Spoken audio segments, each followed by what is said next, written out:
begin class. So first of all, it's a long way away yet, but I'm going to explain about your final presentation project. So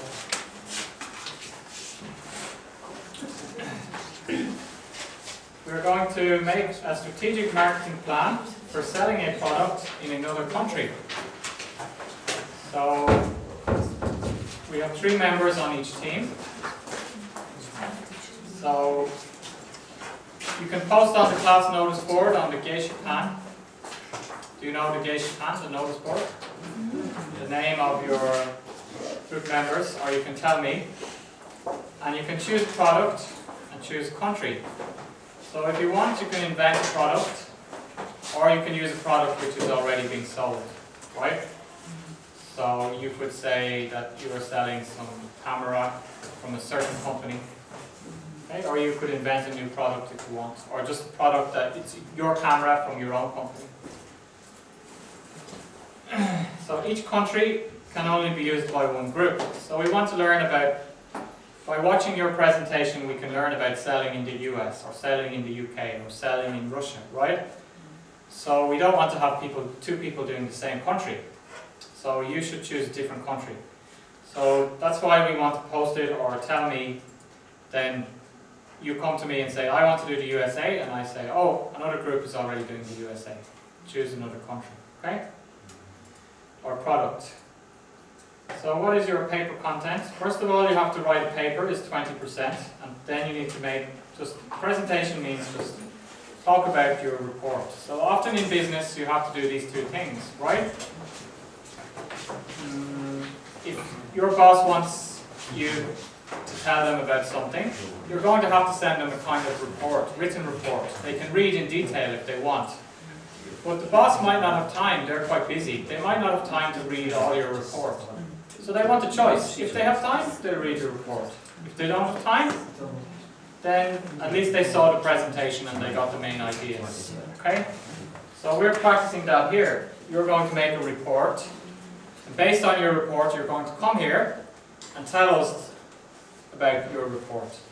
Not every detail, but the main ideas of your report. So you don't have to be too nervous about your presentation, right? You already prepared the information. So all you have to do is come up here and communicate your message. Deliver your information to the audience in an effective way. Okay? Using eye contact, using a clear voice, using gestures. Okay? So what's the structure? The structure is introduction. Then you are going to do a cultural analysis of the country, taking into account your product. Okay? Say I'm selling a camera. I'm going to analyze the culture of that country, but also relate the culture to how that affects camera business. I'm going to make an economic analysis of the country. So how much money do people earn is a very simple one, right? Competitive market analysis. So we talked already about the competition, the industry and the competition. So what is the industry like? What is the competition like? Is it possible that there could be a substitute or a new entrant? Okay. So also look at who is your competition. So you might make the graph, just give your product positioning on the graph. Okay. Some people like to make a SWOT. They like to make a SWOT analysis here. You don't have to do that, but you can, right? Strengths, weakness, opportunity, and threat. Then this is the most important part of your project. So this is kind of preparing, right? And then we want to make a plan. How are we going to adapt the product for the market? Okay? Are we going to change this? Okay, the second half of the course we'll spend more time talking about making a marketing plan. How are we going to enter the market? Right? What kind of advertising or branding are we going to use? That kind of thing. This is the most important part. Then you have your conclusion. Okay? So we have this resource which is very detailed. Country notebook resource.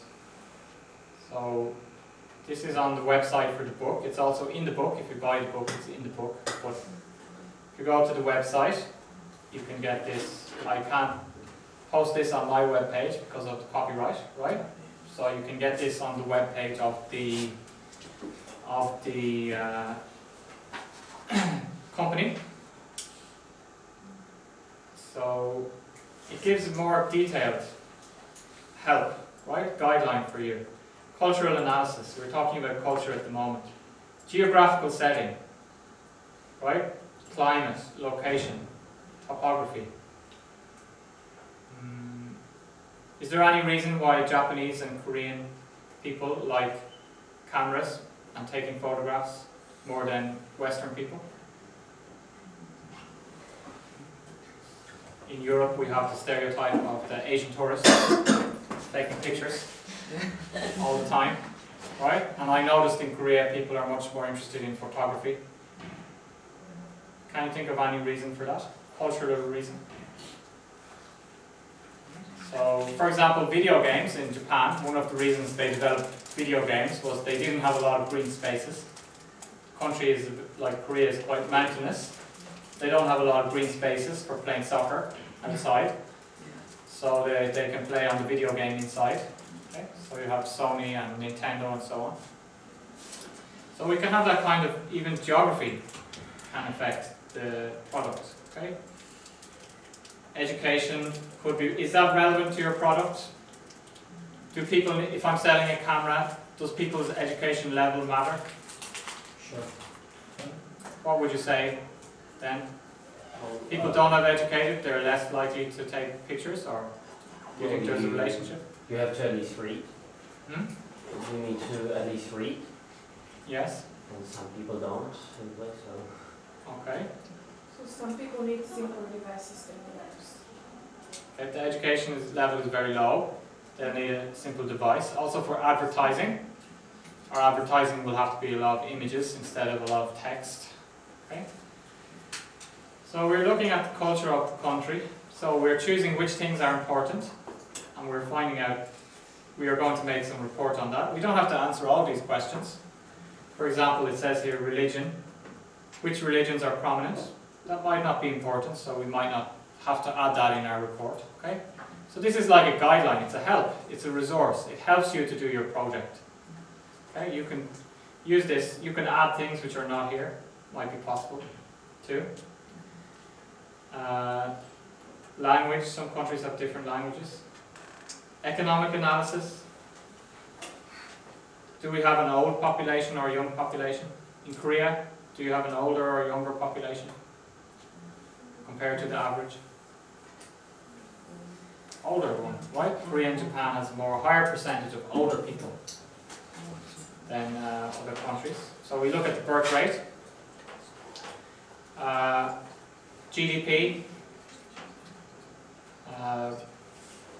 international trade, that kind of thing. Developments in science and technology, we'll talk about later.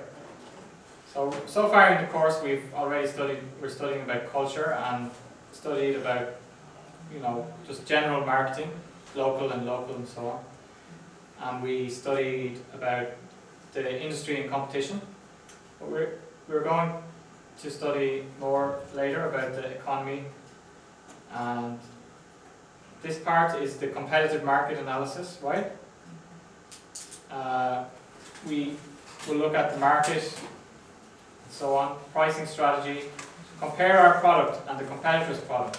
What is the features, and we talked about features and benefits, prices, our competitive advantage, their competitive advantage, and so on. Then we go into the marketing plan. We can do a SWOT analysis. How are we going to adapt the product? What kind of promotion are we going to use? Advertising. In different countries, we'll talk about later in the course, different promotions work better, right? Then channels of distribution, and so on. So this is the important part, okay? This is a background. Culture, economy, and competition is a background, right? Which helps us to make the marketing plan based on what we understand. We need to understand the market, okay? So this is the first, we said that the course is split into 3 parts, and First part of the course we're looking at the market in the culture, economy and politics and so on. So you can use this as a aid or a help to make your report. So the length should be about 4 pages in total, and use this font. Email it to me, and change the date. Anyway, it's the last week in this semester. The presentation is about 10 minutes long, and then I'm going to ask you at least 2 questions or 3 questions, right? Because when you do a presentation, people have some questions. So every group member should speak in the presentation, at least for 2 minutes. The main presentation is 20%. The grading is 12% for your knowledge and understanding of the topic. Okay? 4 points is going to be for structure, because structure is important when you're giving a presentation. Okay? We talk about, I'm not sure in this class, maybe in another class, about it has to be put in a structure that's easy for people to understand, right? Is your presentation well structured? Is it easy for people to understand? So easily understandable structure. Okay? So basically, is your presentation clear for people? Did you communicate what you wanted to communicate in a clear way? And then communication skills is an individual score, is 4 points. Eye contact with the other students and gestures. So if you studied business English, you learned how to make a presentation, or maybe you made presentations before. Okay? We're not going to learn in this class how to make a presentation. That's not in the topic for this class, right? But generally, you can also check with your partners and rehearse beforehand. Okay? If you just to give the 2 exaggerations, I'm not asking you to come here with your written report. Write your written report here and then read, right? The culture in England is, right? That's going to be 0 points for communication skill, okay? Then full point for communication skill is you face the audience, you make eye contact with the audience, you use gestures, your voice is clear, okay? If you want, you can use some handheld, that's just in your hand, some note that you can check. It's not a full sentence, it's just a point to remind you what you're going to talk about. You can just glance at it, okay? You can just glance at the PPT. But the point is you should know what you're going to talk about, because you already prepared the information. So you just come up and talk about that in front of people. So most people should get 3 or 4 points in this case. So do you have any questions about this final project? Yes? So I have points also for other people communication skills, yeah? It's like the same points, everyone in the group has the same grade, yeah? The same number of points. For communication skills, it's an individual score. Okay, and the rest is for everyone, yeah? The rest is, yes, the rest is 3 people in a group, so it's a group score. Okay, thank you. Is I 260? Just the date we can put here, just week 15. Okay, Monday, week 15, the last week of the exams, right? So week 15 is the last week, the exam week, when you do your presentation. So you should send me the written report by the Monday. It's better, if you ask me, it's better to finish. Do you want me to put here week 13 or week 14? Because it's better for you to finish this earlier, because the exam week you're busy, you have a lot of exams to study for. Do you want me to put week 14 here to force you to finish it 1 week before the exam week, so there's no choice? Okay then. So the written report you should finish at least by Monday week 14. So you're finished, you still have a week, 2 more weeks, right? So you can use that time to study for other exams or rehearse your presentation. Okay? Any more questions?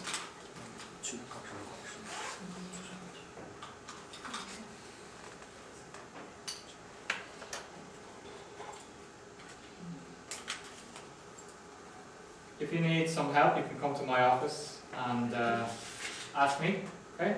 Yes. About project or so on.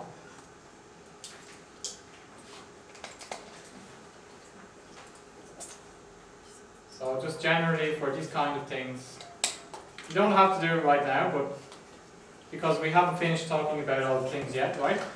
But you could get started on, if you decide who your group is and what product and country you're doing, then as we're doing in the class, the cultural thing or the political thing or the economic thing, right?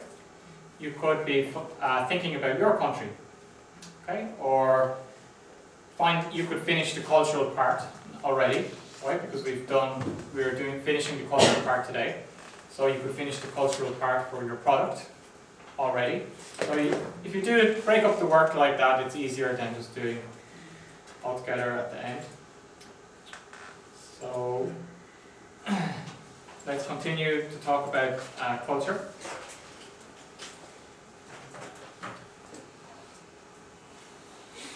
So in the book we have chapter 4 and 5, which you can read also to give you some more details. So we were talking the last time we finished talking about symbols and aesthetics as symbols. So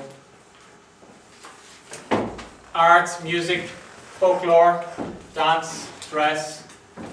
For example, Japanese garden. Do you know the Japanese garden? It's a symbol in Japan. Do you have any Japanese gardens in Korea? We have them in Ireland. We don't have in Korea.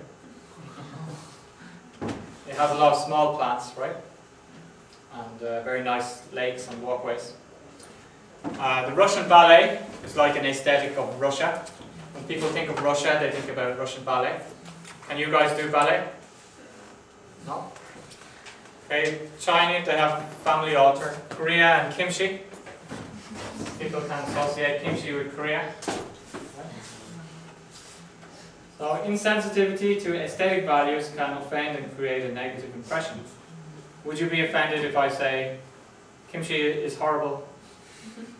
Are you offended? A little bit? No. No? Okay.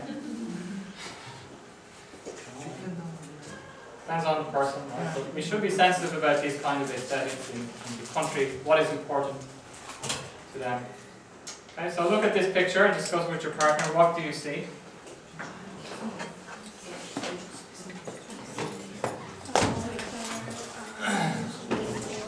What do you see in the picture?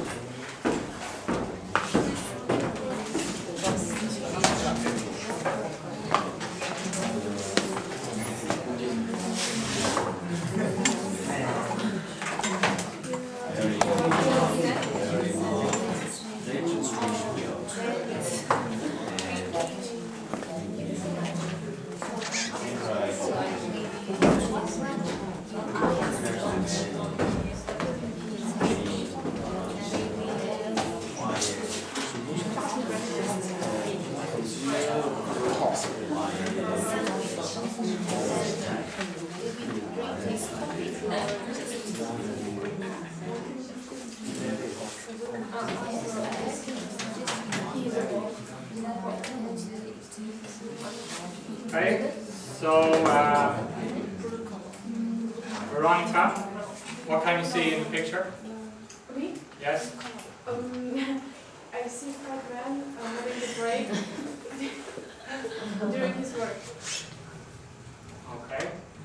Kim Gunju, what do you see in the picture? He's having breakfast or lunch. And he's wearing a yellow security hat. Okay. Yi Jin Young, what do you see in the picture? In construction site, many Construction site? Yes. man is oral English. Okay. So there we can see the difference. So Western people, when they look at a picture, they look at the center of the picture and the foreground of the picture. They focus on this. But Asian people usually look at all of the picture. right? So you said it's a construction site first, and you said it's a guy drinking, having his lunch, right? So different people from different cultures have different ways of looking at things. Even this is depth perception in a picture. So we have to see these kind of differences. Beliefs. Are you superstitious? Are you superstitious people? Do you have any superstition? No? Do you understand superstition? Superstition means that you think something is lucky, something which has no kind of scientific or evidence, that kind of thing, right? So in Ireland, people don't walk under the ladder. You know the ladder? It's bad luck if you walk under the ladder. Or if a black cat goes across your path, it's good luck in Ireland. Okay? If you see one bird, a magpie, it's bad luck. If you see two, it's good luck. Right? The number 13, if you go to the US, they don't have 13th floor. Sometimes, right? Yes? Yeah, and the black cat is a bad luck in the Czech Republic. Yes. People Russia too. What about in Korea? What kind of superstitions do you have? Red pen. Don't write in human name. Don't write your name in red pen. Yes, because red is means dead. Yes. No fourth floor in the building. No fourth floor. Why? Because 4 sounds like death. In Korean, Yeah. 4, Samon. Samon means dead. So if you're selling a product in China or Korea, should you call your product 444? Are you going to buy the product? No? It means death, something like that, right? It sounds like. So we have to be aware of those kind of superstitions. Even in the Olympics, what can the Chinese students tell me? What date was the Olympics on in Beijing? What date did the Olympics start on in August Beijing? 8th. August the 8th. What year? 是 I'll give you a hint. It's a lucky number in China. Yes, it means lucky. What year? What year was the Olympics in China? 2008. 2008, right? Yeah. So 8th of the 8th, 2008. The number 8 connotes prosperity in China. Okay? So, can you tell us any other things if we are doing marketing in China that we should do or shouldn't do? Is there some color that people don't like or do like? Chinese like red color. Chinese people like the red color. Why?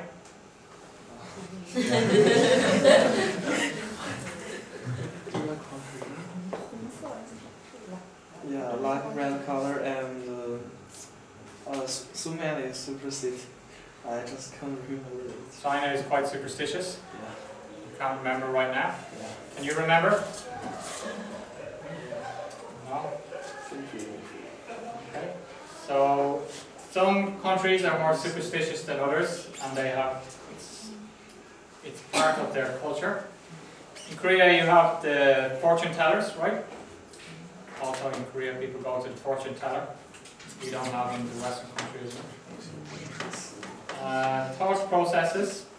So we can see that there's a difference in perception between the East and the West. The thought process can be different. So when we look at this example, Asian people think differently when they look at a picture than Western people. Okay? So let's talk about the country of origin effect. Wine. What country do you think of if I say the word wine? Sports cars? What country do you think of if I say sports cars? Germany. The Italians wouldn't be very happy. What sports car are you thinking about? Sports car is like a Lamborghini or Ferrari. Maybe BMW has some sports car, but not as famous as the Italian ones, right? What about watches? Switzerland. Switzerland. Do you think that the watch is better because it's from Switzerland?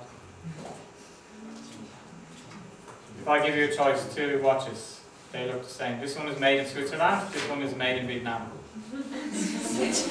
Which one are you going to take? Switzerland. Why? Because Switzerland watch is very good. How do you know that? How do you know? Uh,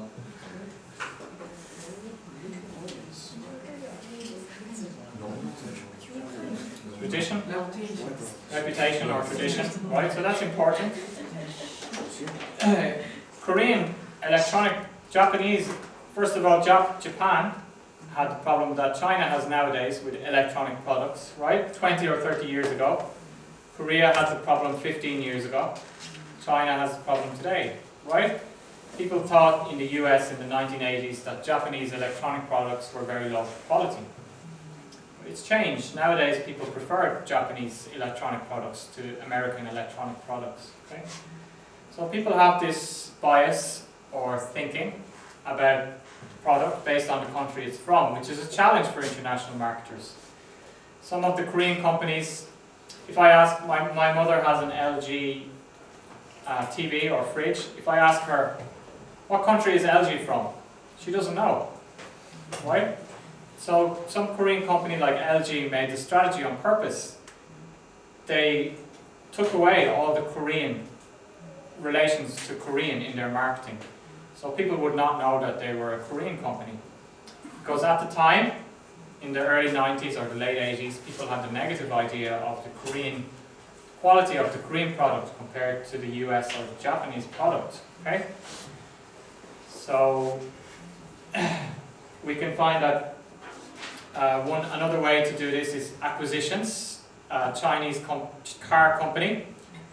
Maybe people in Europe have a negative image of the Chinese car. They might think it's not very safe. Their main problem would be maybe the quality is not as good, so I could have an accident. So what did the Chinese company do? They acquired the company in Europe with the safest reputation, Volvo. Okay?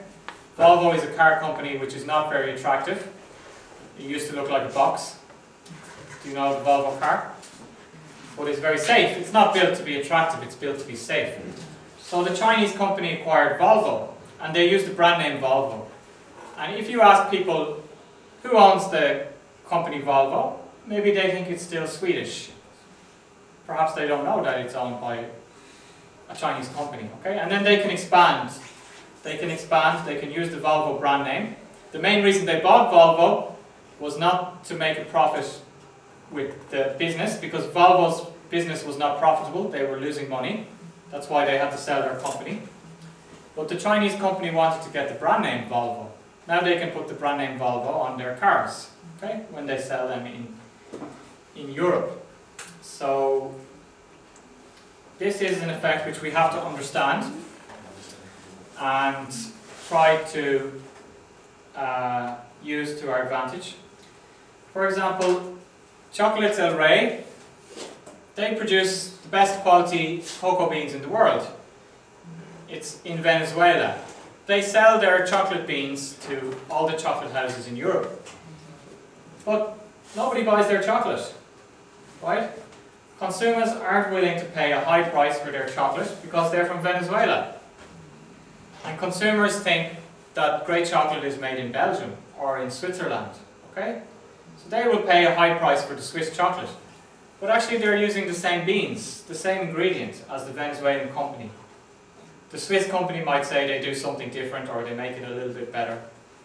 But still, why is there such a big difference between the Venezuelan company and probably this Venezuelan company even keeps the better chocolate beans for itself, right? The best ones for itself. So we can see that this company has this problem. What would you suggest to this Venezuelan company to do to sell more chocolate? The quality is very good, but they have a country of origin problem. People don't think that Venezuelan Korean people don't want to buy Venezuelan chocolate. What would you suggest for them to do? The name of the chocolate is El Rey chocolate.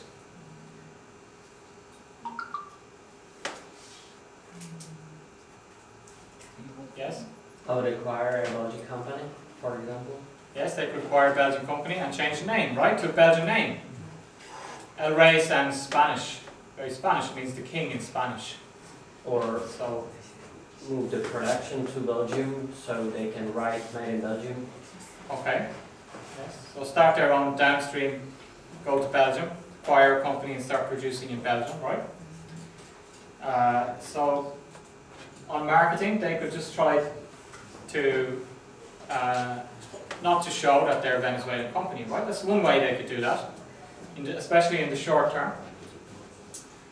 So next we have factual against interpretive knowledge. So when we're doing marketing, we can learn the facts about the country easily. Like, for example, we can go online and we can learn that 98% of Mexicans' religion, we looked at the word religion, is Catholic. But interpretive knowledge requires a different degree of understanding. That's why it's often good to use a local marketing company. They know a little bit more. It's a degree of insight best described as feeling, usually gained by experience. So by going to live in Mexico, you will understand that Mexican Catholicism is different than the Catholicism in other countries, right? So you understand something more than 98% of Mexicans are Catholic. You have a different kind of knowledge. It's called interpretive knowledge, by living there and getting the experience.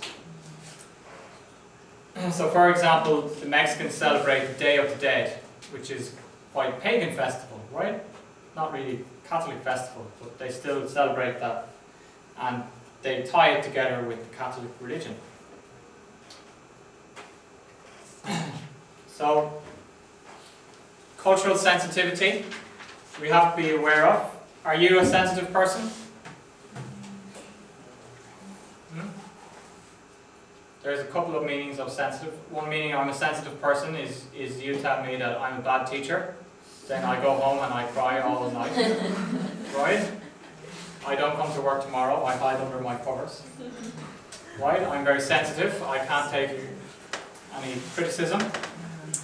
Another sensitive meaning of sensitive means that you can understand or feel something very easily that other people don't notice, okay?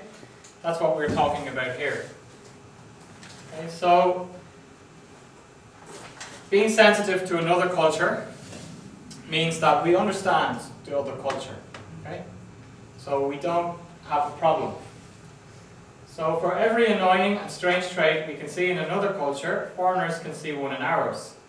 So we're going to talk later about a thing called self-reference criteria, which is people think their system is the best, right? So even if I say I think that Norway and Sweden's system is the best in the world, it may be because I'm from Ireland, which is right next to Norway and Sweden and has a similar culture and similar things. So I have some bias, right? I think that my way is better. So people naturally think their way is better.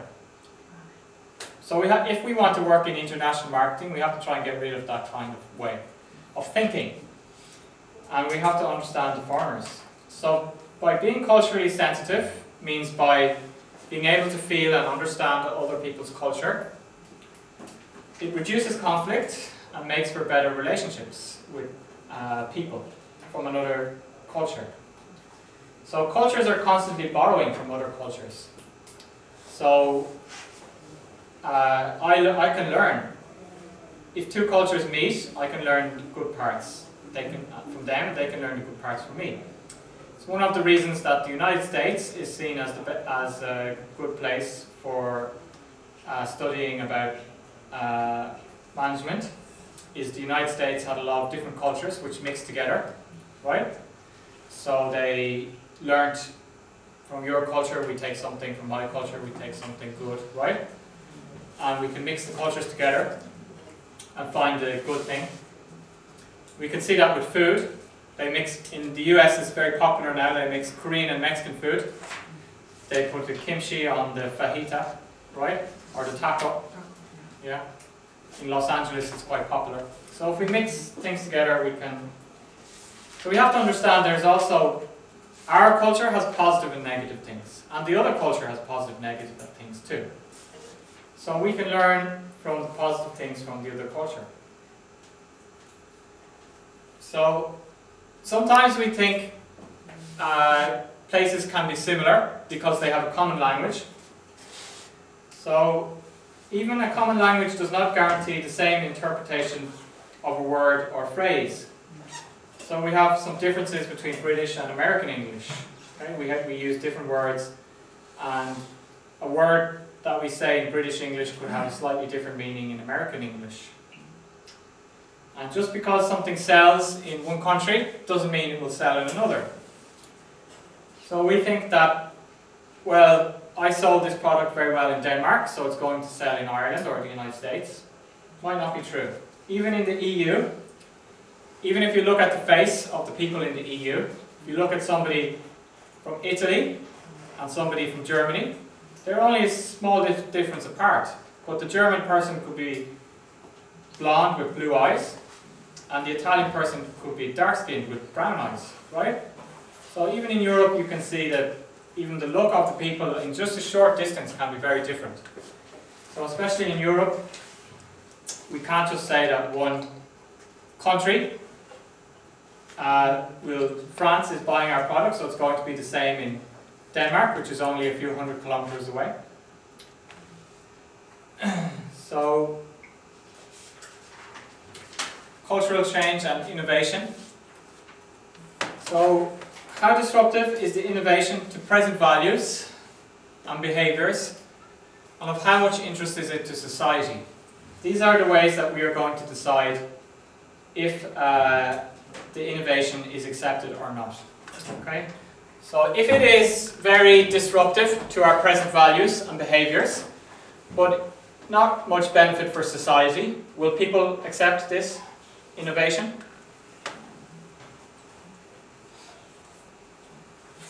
So it's really disrupting our values. Say GM food. Do you know GM food? Genetically engineered food. Do you have a problem with genetically engineered food? In KFC, they make some special chicken with no beak or no feathers, genetically modified. Did you know about that?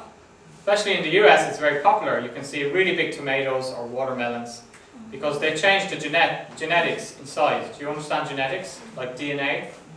So they did some science and they changed the genetics. Do you think that's okay to eat that kind of food? In the US they think it's okay, but in Europe they don't think it's okay. They have different values.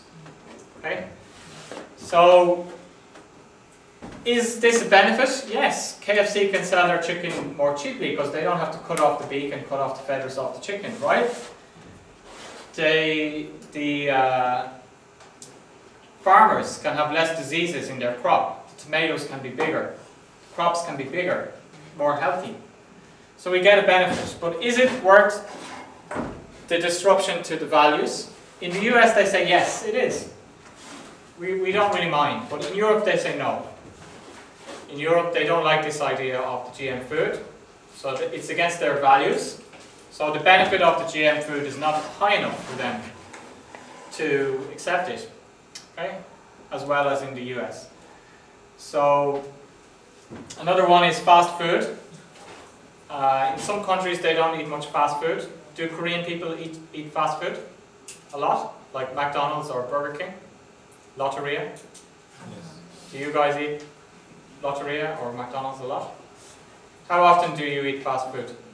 Koreans? Once a week. In Russia? Several times a week. Several times a week? Every day? Not every day. 3 times. McDonald's is near our university, that's why it's very popular. Okay, so it's more popular in Russia. And what about in Denmark? More likely not. Yes. They prefer some organic food They're crazy about organic food. and the gym.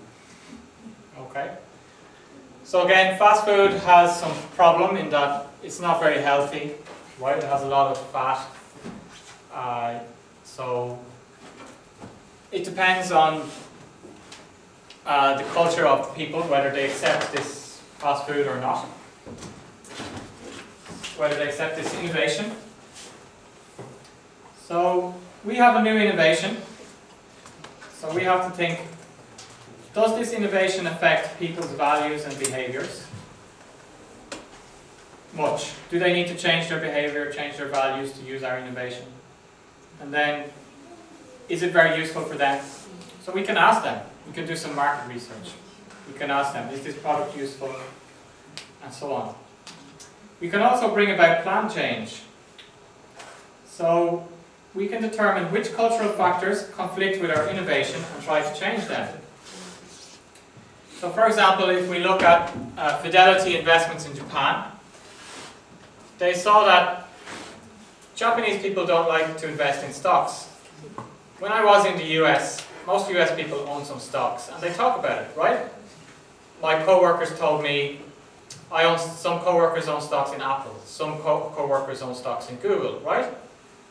And if you look at the stock price of Apple or Google over the last 10 years, I guess it was much better for them than putting their money in the bank or investing in the deposit, right? But Japanese people don't like to buy stocks. It's a cultural difference. In France, they don't really like to buy stocks either. So, Fidelity Investments, a US investment company, wants to grow in Japan. It wants to start people doing online investing, buying stocks online. So they went to Japan and they put up a lot of offices around the metro station, subway station, and they had a lot of people handing out flyers and tents. And they wanted to try and change the culture in Japan. They want to convince the Japanese people that it's okay to invest in stocks and to do online investing in stocks. The people in Japan could sit down and talk to them and they would explain all about it, right? So they're trying to plan a cultural change in Japan here, making the people investing in stocks. Nestle and infant formula, some people were not very happy about this, but in some African countries, the women are doing the breastfeeding, right? Infant formula is you feed the baby from the bottle. Which do you think is safer for African mothers to do? Breastfeeding or infant formula? Infant formula, you need to add water to the powder and then give it to the baby. Breastfeeding. Yes, right? Because the water could be dirty. Especially in Africa, the water might not be clean, right? So Nestle got into a bit of trouble about this because they want to change the culture of breastfeeding to using the infant formula. Okay? So they made a marketing campaign where they showed a lot of Western women who were using the infant formula. And their message to the African women was, if you want to be like developed country woman, you're going to use the infant formula. Okay? Developed country women use the infant formula, so you should do this too. So they tried to change the culture in Africa to make mothers use the infant formula. So, but after this time we had some more sickness in the babies because the mothers were using the unclean water to make the infant formula. So since that time Nestle have cut back a little bit, right? But it's just an example of a company who wants to change, they want to change the culture in a country so that people will buy their product. We already explained about also in Japan, how Nestle made a long-term strategy of making this kind of coffee or chocolate flavored ice cream so that when the kids grow up, they'll drink coffee instead of tea. That was a very long-term, 10 or 15-year plan to change the culture of the people. So that's a planned change. Okay? Or we can just introduce the product and hope for unplanned change. So, for example, when the US Army came to Korea and Japan, people changed their diet. It's kind of unplanned change. So then McDonald's can come in and take advantage of that, right? So the military came here, So they were eating this kind of Western food, fatty food, or more higher meat diet and so on. So people started to change their diet in Japan and Korea. Then the company can try to take advantage of this change, which the company didn't plan, but just happened. Okay? So, can you answer these questions? Give 2 examples each of origins of culture and elements of culture. So we described, when at the start, we had this picture which we were looking at, which was the origins and the elements. Okay, there was 4 or 5 in each one.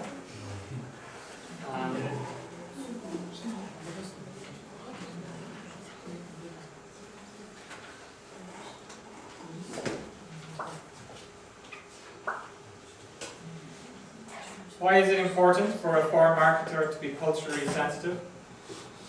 And what are the important cultural factors to think about? The 2 main things you need to think about when you're introducing a new innovation. So discuss these questions with your partner.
Okay, so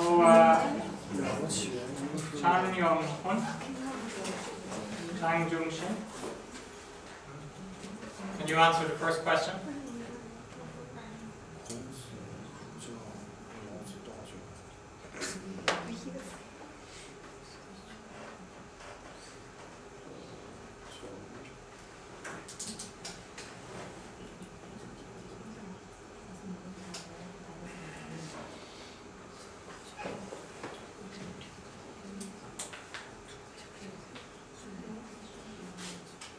What are the origins of culture? Where does culture come from? What does the examples actually mean? It means we saw there was maybe four origins of culture. So can you tell me just 2 of them? So as the last class we said about computers, it may make the part of our culture, and the Daoism. Daoism is a philosopher in ancient China and also make part of the Chinese culture. Okay, so religion, Yeah. right? Social institutions, another one. Religion is under social institutions. And Yeah. history, geography, Yeah. It's true. technology, and political economy. What about elements of culture? Yes. What makes up, what is culture made of? Language and custom. Yes, language, customs, symbols, beliefs, values, rituals, thought processes. Okay. Okay, next question. Wong Esther. Question number 2. Why is it important for a foreign marketer to be culturally sensitive? Because if we don't consider about the culture, maybe the market, our business will fail. Maybe fail. Yeah. So we have to consider about their culture. Okay, and especially in relationships, right? If we can't make good relationships with people from another country if we say, oh, they have this annoying habit, or they do this thing, it's annoying, right? Because what we do is also annoying to them sometimes. Then the last question, Yoon Sang-ho. Yes. Introducing a new innovation, a marketer consider their country's understanding level of new innovation. Okay, and what else?